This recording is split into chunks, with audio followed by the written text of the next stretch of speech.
Music, horror, art, politics, badassery. Welcome to Society 13.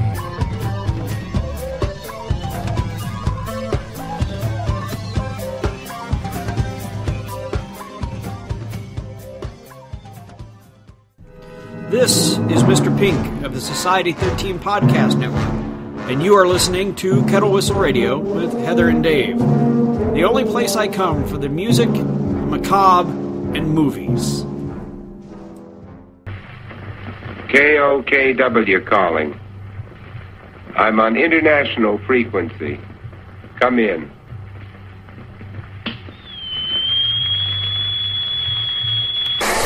Knuckle up again. Make me want to dance. You know, what does this represent? Because this isn't just about soda. Hello, Beans. This is Dave. And Heather! don't judge me. Don't judge me. Don't judge me. It's going to be called Kettle Whistle.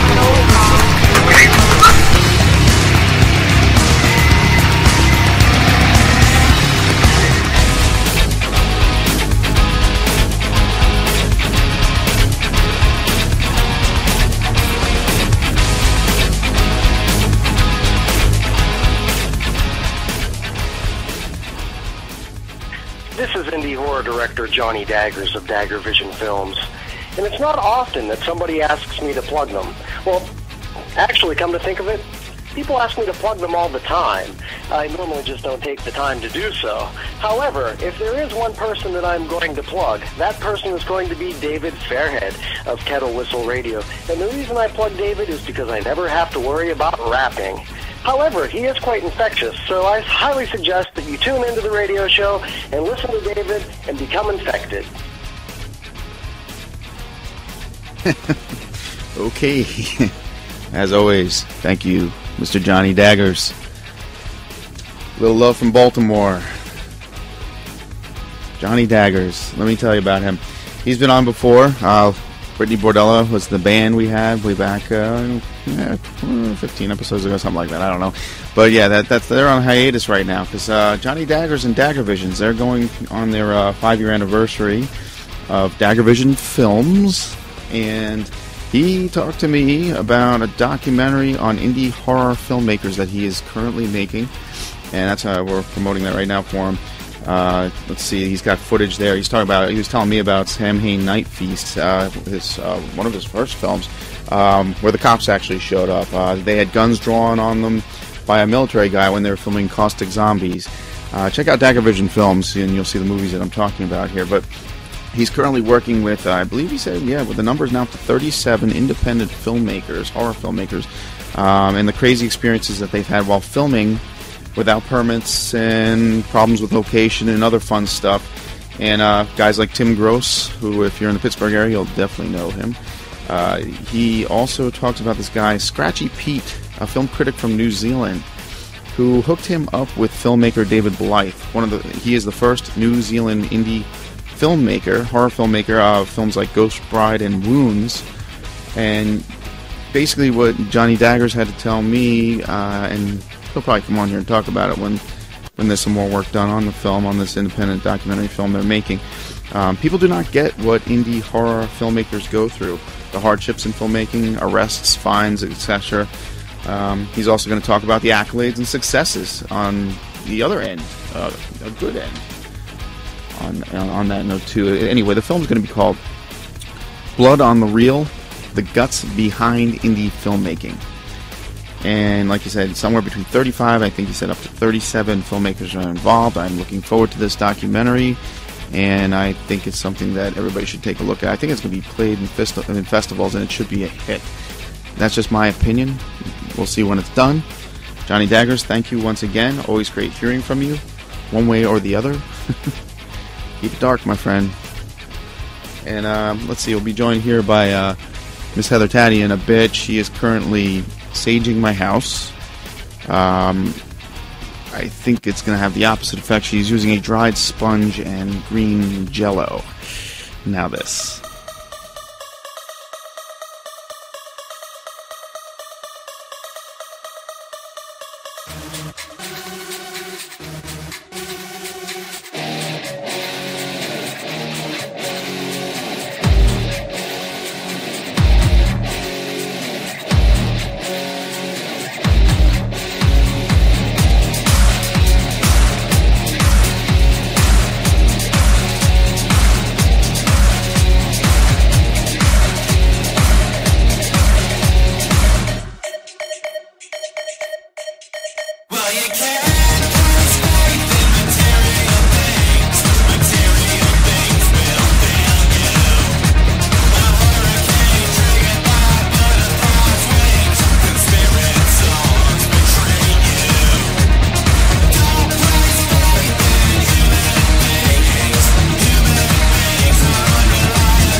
Productions, Electronic Saviors and Reinforced, that you are listening to Kettle Whistle Radio.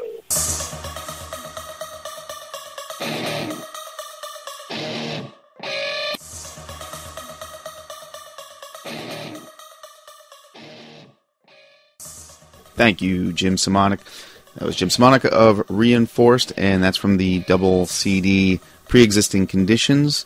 Excellent CD, and that was a remake of Machines of Love and Grace's Butterfly Wings. I loved it. I loved it. And yes, we are talking remakes, redos, covers. Welcome to Kettle Whistle Radio. This is Dave. How you doing? Kettle Whistle Radio. And that's Heather C. Dave and Taddy.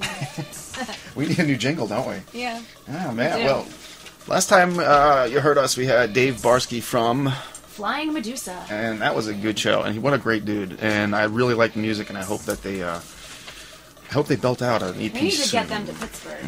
I don't know. I think we need to go to Milwaukee. Yeah, it sounds more exciting. Seriously. I mean, that place, like... Well, anyway, I sent you some music recently, so we got on this kick of remakes, revamping, redos, and maybe cover songs that just shouldn't be made or should be made. Yeah.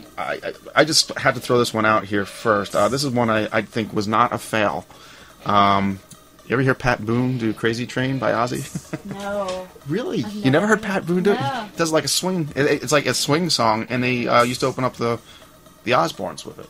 It was the opening. I don't know. You never heard that? So long ago, yeah, I don't know. Okay, well that was not a fail. I have some fails on here too, but Crazy Train by Pat Boone, I actually have that album sitting around here. Hilarious, because he's just this old dude, you know, who, I don't know, he sang like, I don't know, what would you call it, cocktail music or something. Lounge music. Yeah. And he's just a goody two-shoes, which is pretty funny. He was on David Letterman when that album came out, and cool. he wore a leather jacket. He's so not metal, but he lived next door to Ozzy, the Osbournes, okay. and he just said they're, just wonderful people, and Yeah. I guess Ozzy said, sure, go ahead, do it. What do you got for me? Well, 9 Inch Nails covering Joy Division's Dead Souls for Wow, did I forget Pro that? soundtrack. Yeah, we've talked about that one in the past, and I always forget it. He made it like his own. Yeah, I like that. I love that one. Well, Crow soundtrack is I classic. have a lot actually that I forgot about too.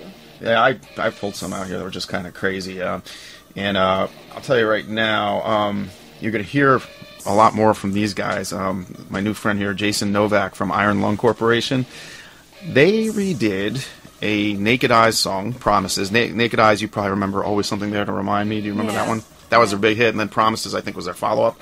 And Iron Lung redid that, made it like metal industrial, but it's kind of good. I dig that one a lot. I saw that as definitely one of my newer favorite remakes of all time. It was funny because when you sent me that track, you sent me the original one and then the Yes, cover. yeah. I wasn't paying attention. I accidentally clicked the original one. And I was like, these guys sound just so weird. And then I was like, oh, this isn't the Iron Lung Corporation. Nice. But were you ever a fan of Naked Eyes at all? Not Or no? really. Not I really. mean, yeah, not really. I mean, that's going way back for you, and Yeah. for me, it was 80s pop, you know. But no, they're pretty decent. I don't know. I kind of like the two songs. It's catchy. Yeah. So what do you got next? Have you ever heard the Violent Femmes covering Culture Club's "Do You Really Want to Hurt Me"? No. It's on Why Do Birds Sing? It's on Oh that my album. God, no! It's good. I'm gonna find that now because that's hilarious. And what do they cheese it up a little bit? Yeah, that's good. I like it better than the original. Faith No More's Easy. Of course, Yeah, I got to see that that's on my live. list. I saw them do that. They closed the show with the Jealous. Commodores. Yes, that's hilarious. That is actually, you have to kind of see Mike Patton do it live because he hams it up so bad. Yeah. It's just like, it's really funny. I have a fail here I have to talk about, and there's a lot of people that would probably get mad at me for this, but Blondie redid Denise, but she did it as Denny. You know Denise by Randy and the Rainbows way back when? Oh, yeah. Yeah, Denise Doobie-Doo? Yeah. Well, yeah. Well, Blondie did it and did it as Denis. And I guess it's kind of funny, but I didn't find that as I don't know, a winning cover. I don't know. I'm not too fond of that one either. Nah, pass on that. What do you got next? Dinosaur Jr. I think it was Dinosaur Jr. Yeah, they covered I Want You to Show Me the Way. Oh my God, really? Do you remember that? I'm pretty sure it's Dinosaur Jr. Dinosaur, But it's originally what? Peter Frampton? that is Yeah. Peter Frampton, and oh my God, think- I never liked I that think I'm song, thinking of the right but I thing. think I would like them doing it. Yeah. Oh, that's cool. Okay, Yeah. that news to me. Now, do they actually just do it live, or do they do it on It's studio? on one of the CDs that I have, and I cannot remember which one. Okay, it well, I is. want that. Can you send me that in MP3? Yeah. That'd be cool. I'd like to have that. I have one I really like, because I liked the original when I was a kid, because it had like an eerie quality to it. Def Leppard redid Hey Kid Rock and Roll. David Essex. The original's great. Hey Kid Rock and Roll, With My can't think Soul. of how that If you sounds. heard it, Def Leppard redid it, and they kind of did an AC/DC version of it. So that's their, I'm quoting them when Joe Elliott said that. I kind of like that remake. It was one of those songs I liked as a kid, and then to have one of my bands play a rockin' version of it even more, I made it that much better. So, Yeah. Hey Kid Rock and Roll, David Essex, done by Def Leppard. I give that a pass. Meaning I liked it. Pass Def Leppard. Not a fail. Not a fail. Def Leppard sucks. Any opportunity I can to have you make fun of Def Leppard, I will. I don't know why I don't like them. I know you hate it. I know. Sublime covering Grateful Dead's Scarlet Begonias. That I have heard, and that's Probably if I had to listen to one Dead song, that would be it. Yeah, And I'm not a huge fan. it was a big deal with my fraternity back in the day. All the guys, it was part of getting in, you had to listen to that song, know the lyrics, and it's just like... That's weird. What, did you have like a dance-off? No, karaoke? just to embarrass you, just they knew I didn't like it. And metal guy, not really into the... I mean, that was a good time for music. The 90s, there was so much happening, and you were into the grunge thing. But the last thing I wanted to do was get into the Grateful Dead at that point. Nah, wasn't going to happen. No. What's next on your list? But you have to have this on your list. Rock and Roll. Jane's covering the Velvet Underground. I didn't put that. Oh, okay, see, that's on my favorite Jane's record. Yeah. So, I thought that was cool. And you know what? You almost forget what the original sounds like. If you forget what the original sounds like when you listen to the remake, I think that's definitely credit to the game of the players. I just thought of one. Oh, just now. Karen O from the Yeah Yeah Yeahs covering that Led Zeppelin song. Is it the Immigrant song? Oh, wait, where? She did it for some movie or something. That's weird because I know another girl that did that too. And the Artificial Joy Club, I actually saw them live at a Lollapalooza way back in the day, or it might have been an Ozfest. It was just like and they last played year, or like a year or two ago, Karen O. Oh, well, that's interesting, Yeah, and yeah. it's good. That's okay, not a fail.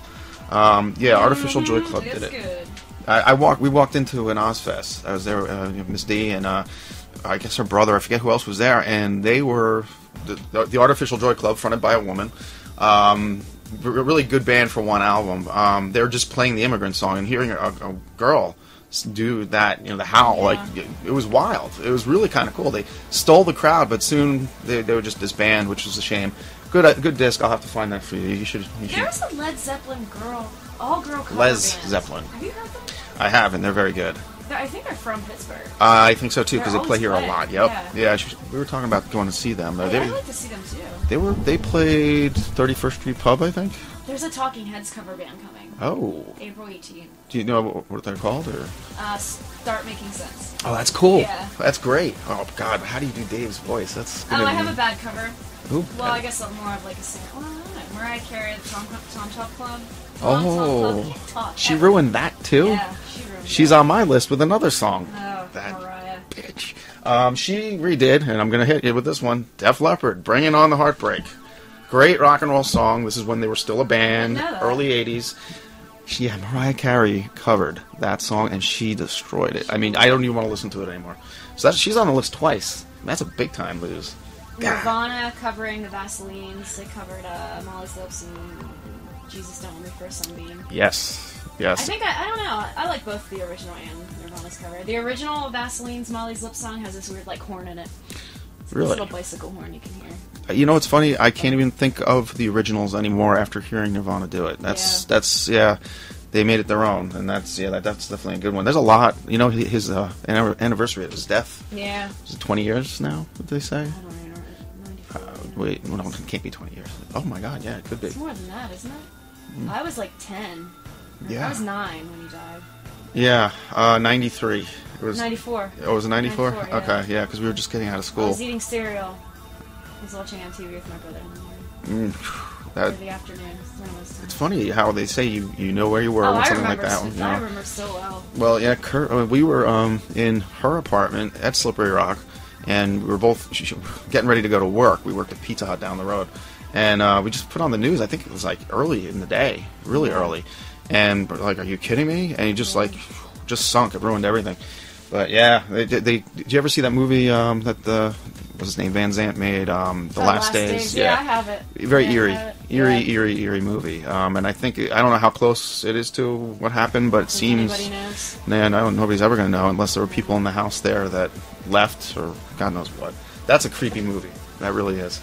With that note, Into the Black by Neil Young. One of the first shows we did, just after Red Horse Radio, we did the transfer to Kettle Whistle Radio, Chromatics. I played that for you. And it's a girl singing it. Mm-hmm. And it's actually creepier. It's darker.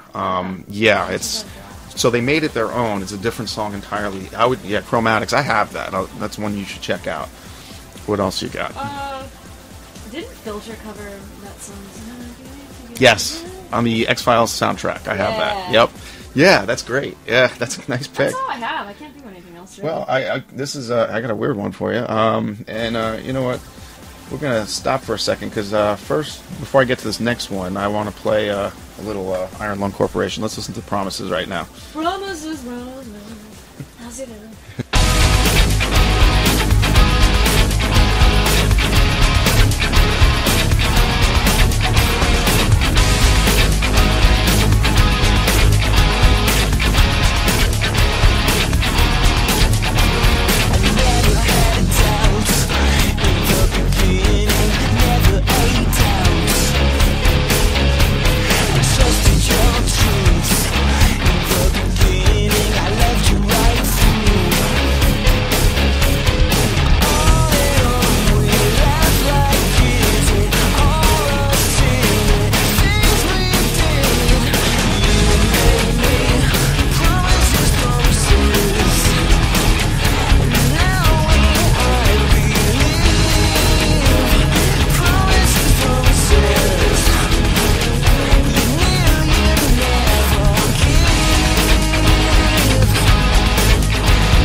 Yeah, and that's Taddy's rendition of a great song. I do dig that. Iron Lung Corporation is a great band. Jason Novak, thank you very much for letting me play that too. And so that was Iron Lung doing Promises by Naked Eyes. The list goes on, and I was going to hit you up with this next one. And it's because of this guy, Jim Simonic, who is in Reinforced. He introduced me to Jason Novak and all Iron Lung Corp and Acumen Nation, all these other bands. Mm-hmm. Jim Simonic recently, he's got two covers, and one of which, well, we already played at the beginning of the show, which is, do you remember Butterfly Wings by Machines of Love and Grace? No. Okay, Not well, you will. Well, he redid it, and it's actually really, really good. But this next one, I gotta say, I like it better than the original, and I may just have to play it. Eddie Money, Take Me Home Tonight. Oh, God. Yeah, well, I don't know if he did it as a joke or whatever, but it ends up being pretty darn good. Really? I'm driving back after I picked up his album from Ides with my brother-in-law, actually, Brian, and we're playing it. I mean, here we are, the windows down. It was a nice sunny day, and we're singing "Any Money, Take Me Home Tonight," which is just ridiculous. I never thought I'd ever be doing that, and I blame Jim for that one. He made a great. Reinforce is a great album, but that was just the funniest, the most eclectic thing you could do, and I enjoyed it. He made me listen to Eddie Money. Do you know what someone needs to cover? Someone really good. Oh, I have one, but what do you got? Nights in White Satin. The Moody Blues? Yeah. Why? I hear a good version of that. Why has no one done that? Like a better version. You'd think, do you mean more rocking or slower or darker? Or what do you mean darker? Yeah. You could. It has an eerie quality, but I think somebody, like a doom metal band. Yeah. You really could. We'll get Flying Medusa over here. There you go. And along that line, Typo Negative did Seals and Crofts' Summer Breeze. Oh, yeah, I've heard that. Yeah, I'm sure you heard that. It opened up a movie with that. I think like it was Cinnamon Girl. Yeah, that's a really good one too. What a shame that he's gone, man. You know, the Typo Negative, they get definitely, I'd say a 10 out of 10 for that one. Yeah. Summer Breeze, hilarious. I just love that. There's one here I can't believe you didn't hear or pick.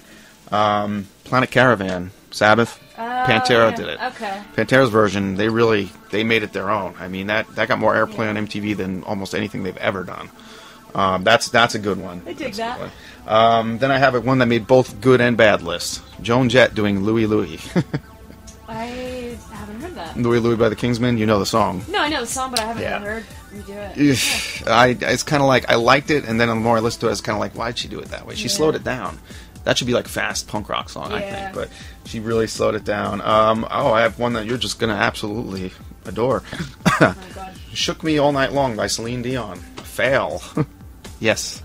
Oh, the look on your face. Yeah, it's horrific. She did it live. I hate to say it, but some award show. Don't want to hear it. Nothing. I don't want to hear it. And I should mention the Golden, the Golden God Awards, the Revolver's Golden God Awards is coming up again. That's the all-metal thing. I think it's in 2 weeks. I don't know if it's going to be on pay-per-view or how they're going to do it, but that's something worth checking out. And Celine Dion will not be on that. I do have, let's see, one more. This was upsetting to me that it wasn't good. Smoke on the Water, okay? Deep Purple. Max Cavalera, Soulfly. And I believe it's Soulfly, not Sepultura, that covered Smoke on the Water. And it's very heavy, but too slow and kind of like, I don't know, it didn't have to happen. I love Max Cavalera and I love Soulfly and Sepultura, but they did not have to do that song. I had a problem with that one. But as far as announcements, I guess I should announce again, I spoke about it last show, I have a book coming out. Dave is an author and he has a book coming out. I hate plugging my own stuff, but what other ways am I going to do it? Miss Taddy, I have to thank her for doing the forward. My own Miss D, lots of editing, drove her nuts, made her read it. I don't know how, she's never going to read the book again. But yes, The Fall of Tomorrow comes out. Probably by the time you hear this, it might actually be printing. And it will be available on Amazon.com, The Fall of Tomorrow, David J. Fairhead, that's me. And I have a website coming up. This should be up by the time you hear this too, fairlydarkproductions.com, and that's where you can find the book for sale.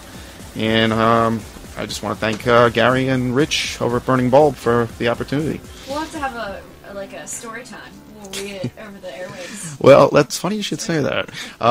Actually, by the time they hear this, I will have already done the 9th story, which is a really cool podcast, and they want you to come on too. Oh, okay. And yeah, they talk horror, science fiction, subculture, a lot like us. I don't know how much into music, but they're going to get into music with me.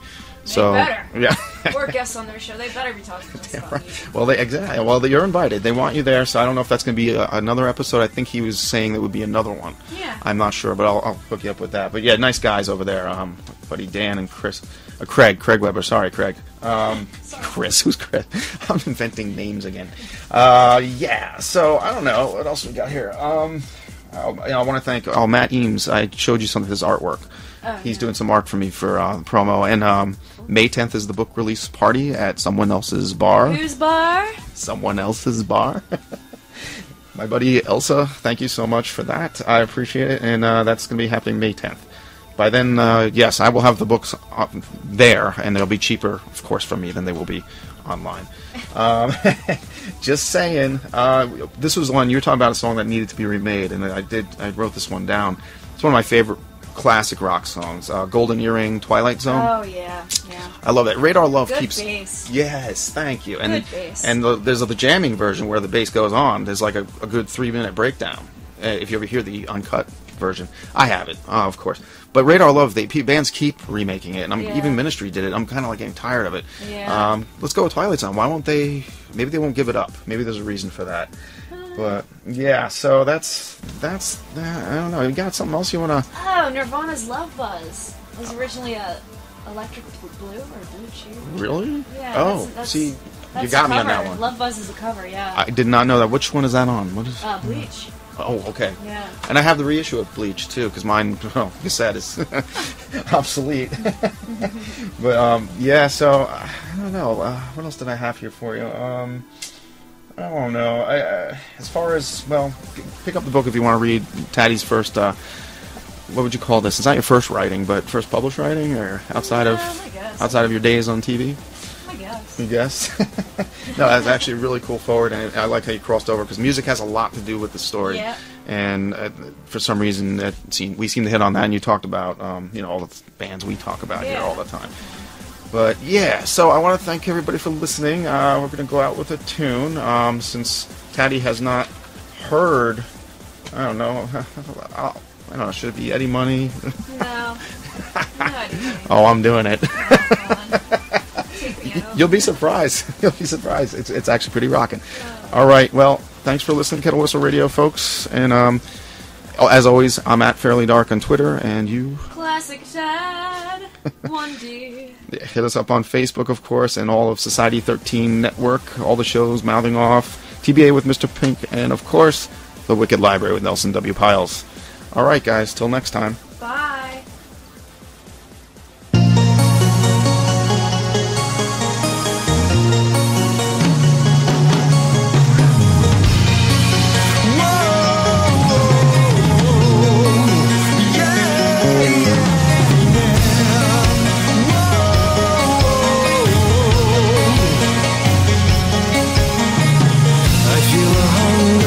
It's a hunger that tries to keep a man awake.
I